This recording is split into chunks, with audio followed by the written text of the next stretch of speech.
Hi friends, how are you? Welcome in the field of Tapasya, a systematic tuition and unique demonstration for youth. Today, what we will do? Let's start some basic concept of accountancy, which is very important to undergo with the chapters later on. So every student should have to well accustomed with the basic terms of accountancy. So before we used to start any chapter, any topic on accountancy, you should have to know the concept of accounting.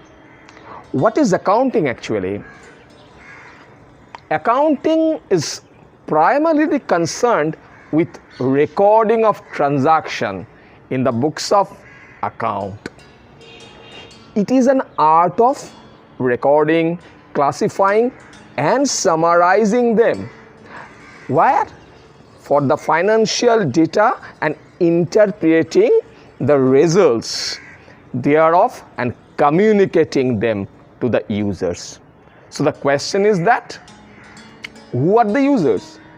Users means like proprietors are the users, creditors or supplier. Who are called creditors? From whom we have purchased the goods. Similarly, debtors.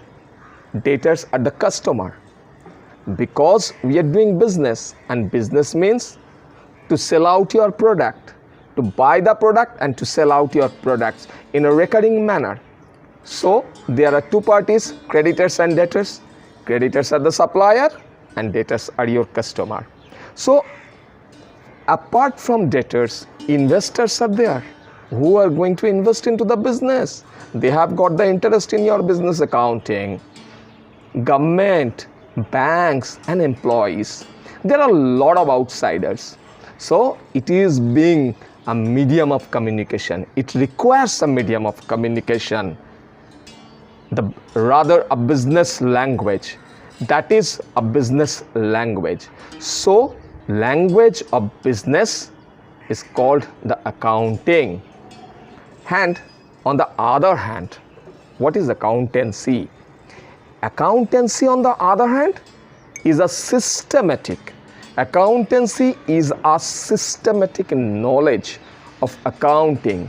That is, it explains how and what basis, I repeat, how and what basis financial transactions are recorded in the books of accounts. So, accountancy is a body of theory and practice. Before we used to start accountancy, actually there are some pillars of accountancy.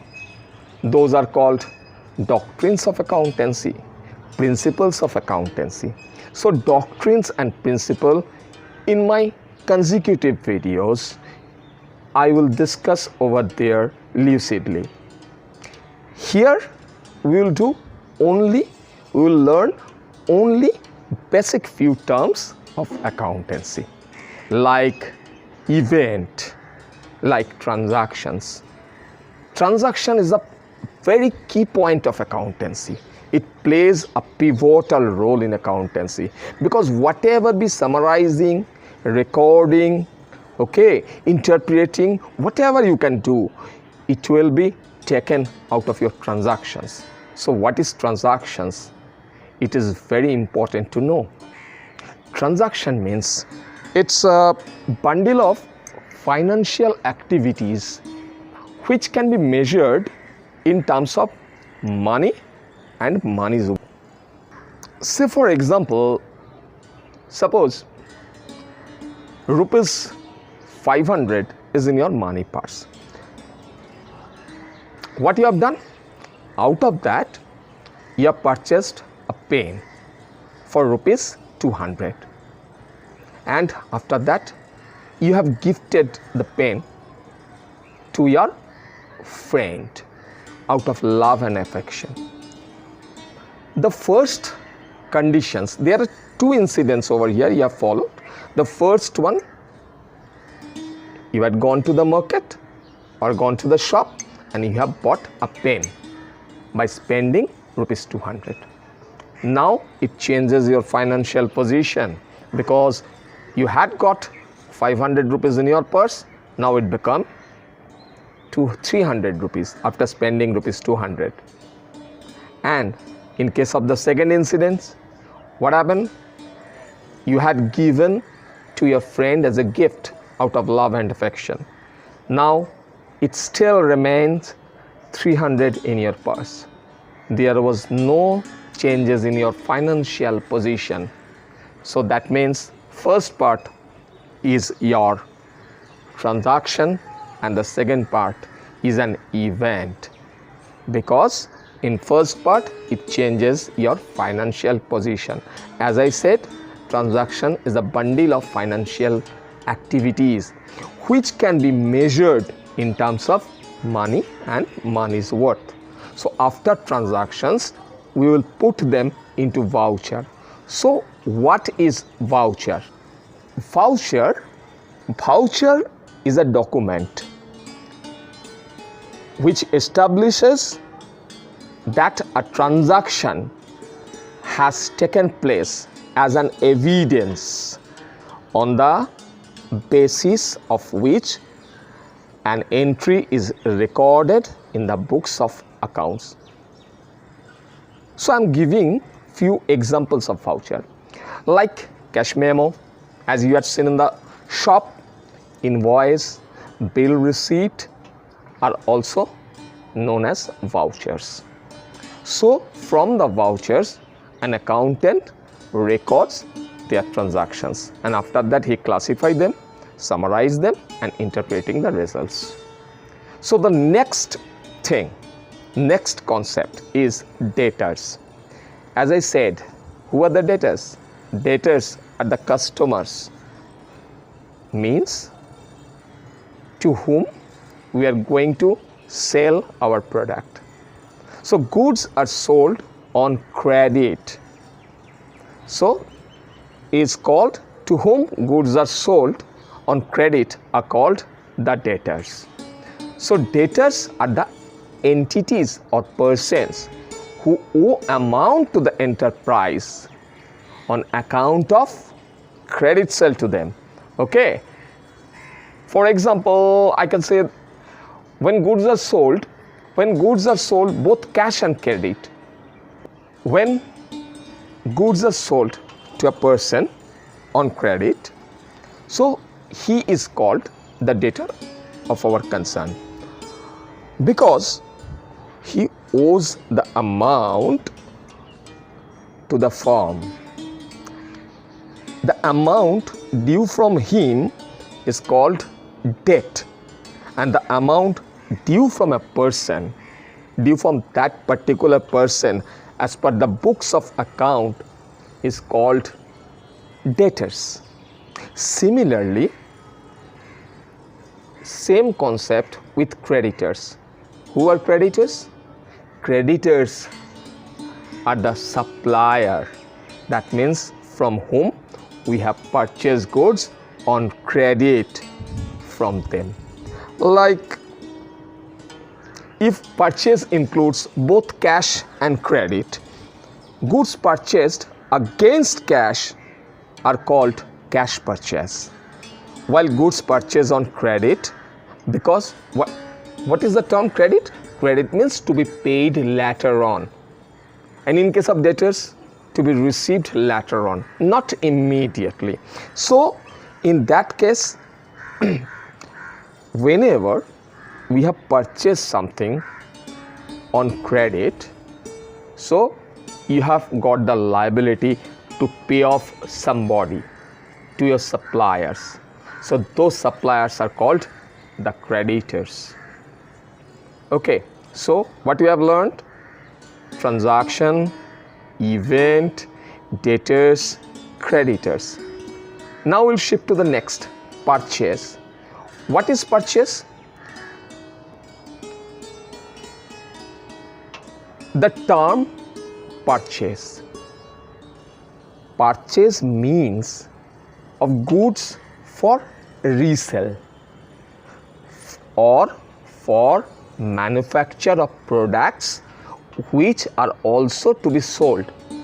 The term purchases include both cash and as well as credit sale. Whenever goods purchased against cash, it is called cash purchase, and whenever goods purchased on credit, that is the amount to be paid on later date. So this is called credit purchase. Similarly, purchase are correlated with another thing, of course, sale. What is sale? The term sales means it is dealt by the enterprise which include both cash and credit sale. When goods are sold against cash, they are called cash sale. But if goods are sold and payment is to be received at a later date, it is known as credit sales. Asset is an important concept of business, because in case of assets, it has got the legal right of the owner or businessman or an enterprise, so that it is enable them in future to make or to get some cash benefit out of it. Like it has got land and building, plant and machinery, stock, liquid cash, cash at bank, all are examples of an asset. So that you will invest and you will get a future benefit.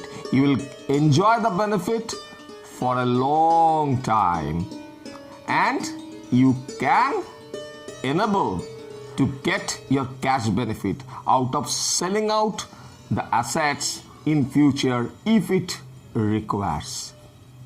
So these are called the assets. Now I'm telling you one thing. Assets are divided and classified into several parts. Assets may be classified into three parts. Number one, fixed assets. Number two, current assets. Number three, fictitious assets. Fixed assets, generally, whatever we have seen, we have learned on the basis of fixed assets. Fixed assets, the assets the enterprise purchased on the basis of future benefit, to get future benefit. This is not meant for selling out its products. Actually, those assets have purchased with an object to increase the earning capacity of the concern. So that's why fixed assets are of two types. One is tangible, another one is intangible. Tangible asset means which has got touchability.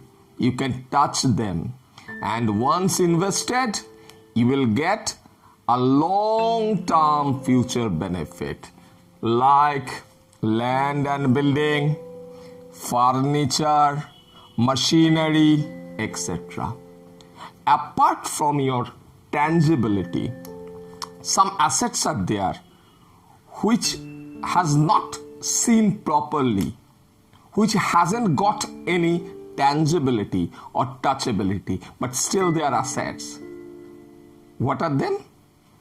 That is the reputation of the business, like goodwill, computer software, patent rights, etc. So fixed assets may be subdivided into two parts. One, tangible fixed assets, that is land and building, furniture, machinery, etc. You can touch, you can feel. And intangible assets like goodwill, your reputation of the business, computer software, patent, etc. Now, current assets. It's a short-term assets. You can convert your asset very quickly into cash, like stock. The stock of goods and services. Suppose you are a garment seller. So what you will do, definitely you have purchased a lot of garments and it will be selling out throughout the year, and whatever be at the end of the year, the unsold part is called stock, and that should be carried forward to the next year. So you can run your business chronologically from the last year to coming year. So that's why stock is a current asset. You can able to convert stock cash very quickly.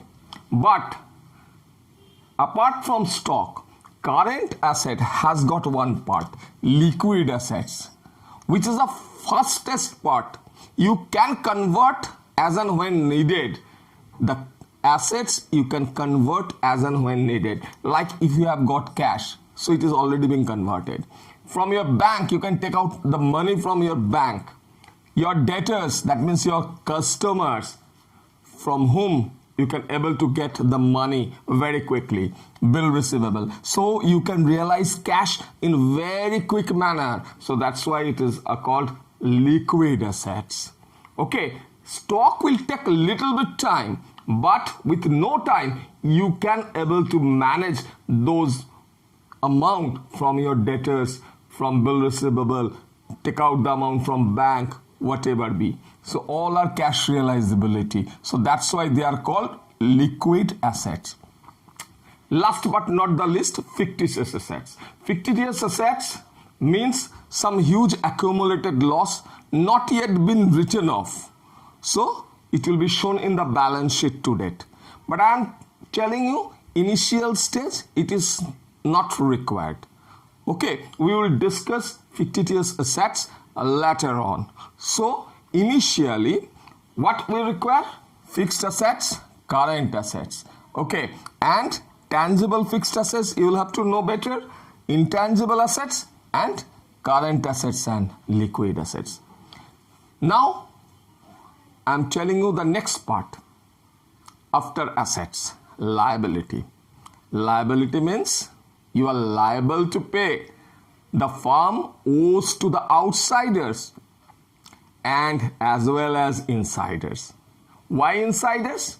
Because if you have purchased your asset for the purpose of doing business, where from you will get the fund? You require the fund.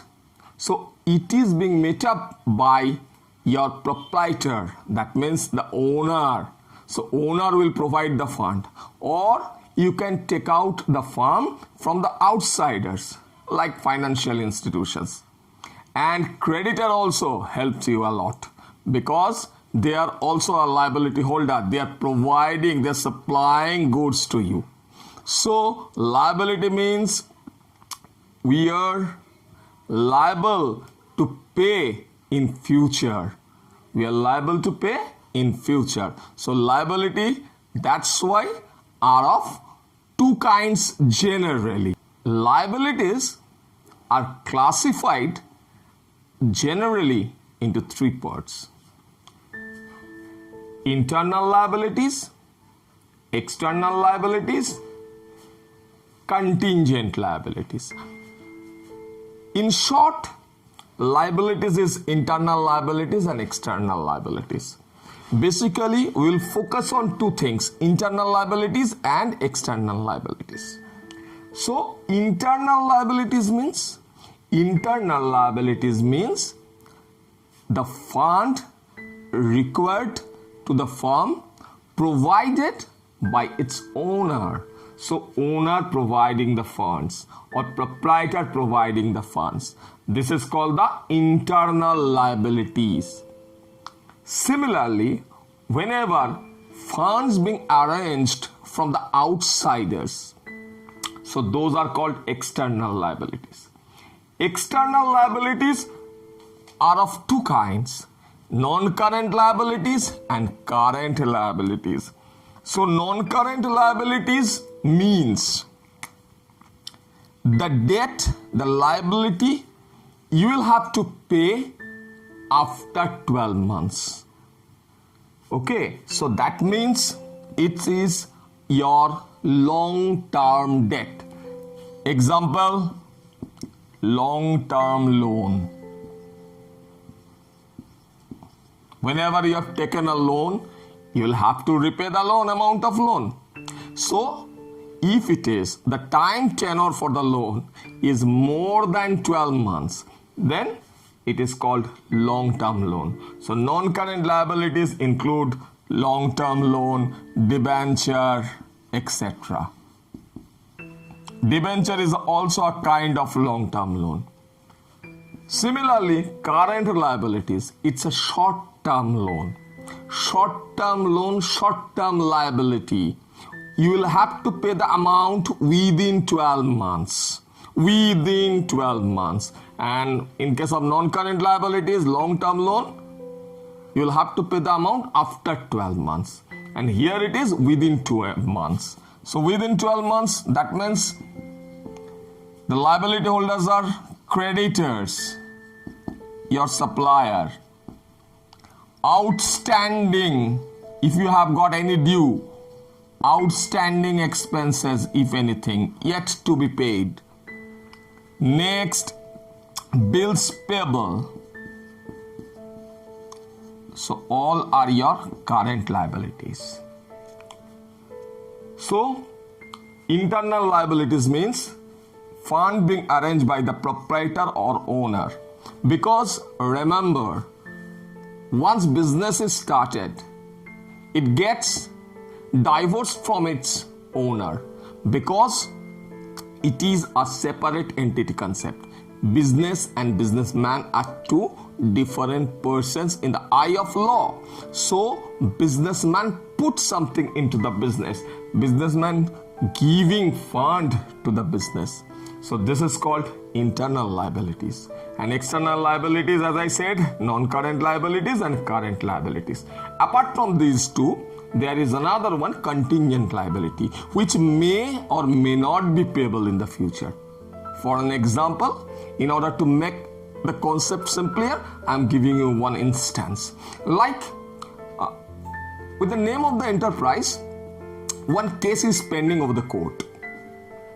And if court is ruling any decision which is against an enterprise, in that case, the enterprise has to pay the amount.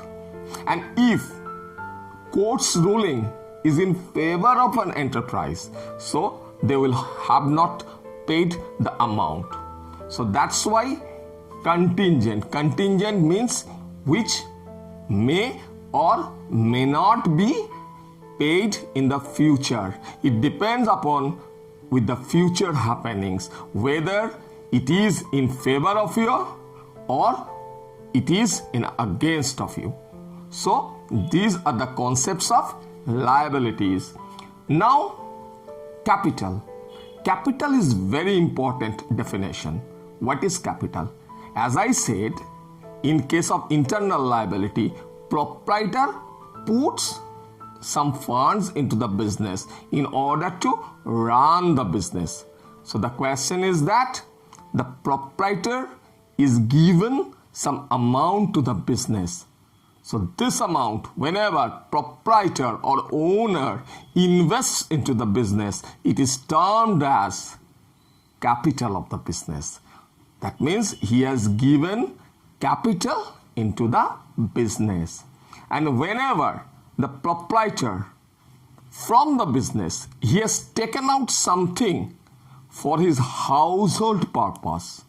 Whenever proprietor taken out cash or kind from his business for household purpose, that is called drawings. That is called drawings.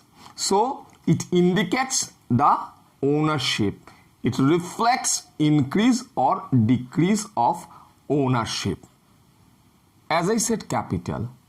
Capital means proprietor provides fund into the business. That means put something into the business. It increases his proprietorship. Similarly, whenever from the business proprietor withdrew from the business for personal reason, for household purposes, that is called drawings, which is decrease of your proprietorship, as you have taken back your proprietorship. So, hope you will understand regarding the difference between capital and drawings on the basis of increase and decrease of proprietorship. Whenever you have put something into business, it will increase your proprietorship. Whenever you have taken out something cash or kind from the business, it will decrease your proprietorship. Now we'll shift to expenses. Expenses is an amount spent in order to produce and sales your goods and services. That means, suppose I'm giving examples, few examples, like rent. The business house has taken on rental basis. So the business is going on over there. They have taken one house for the purpose of business. They will have to pay the rent. So rent is an expense. Similarly, the employees are working over there. So you will have to pay salary to them. So this is also an example of expenses. There are so many expenses, like you should have to make, in order to boost up your sale, you should have to give some expenditure on your advertisement. You have to spend some money on your advertisement purpose. So advertisement is an expense. You will have to insure your building in order to safeguard yourself. You should have to pay insurance premium for that. So this is our expenses. So there are several expenses. The amount is spent in order to produce and sell goods and services called expenses. At the same time, there is another thing. Whenever you will get some gross benefit from any business, that is called your revenue. You have sold out goods, you have earned something, that is your revenue. In this context, I am telling you one thing. Revenue and income are messed up, but there is a difference between revenue and income. We used to say the word income along with revenue. Sometimes we say revenue, sometimes we say income. But as I said, there is a difference between revenue and income. I'm showing it to you. Like revenue means gross earning. Revenue is the gross earning. You have sold out the goods. You have realized some money from there. But you should have to pay some expenses out of it. So revenue means revenue minus expenses. Whenever whatever you have got out of selling out your products or from any other source, and whenever expenses will be subtracted therefrom, whatever balance left is called your income, or otherwise it is called net revenue. So net revenue.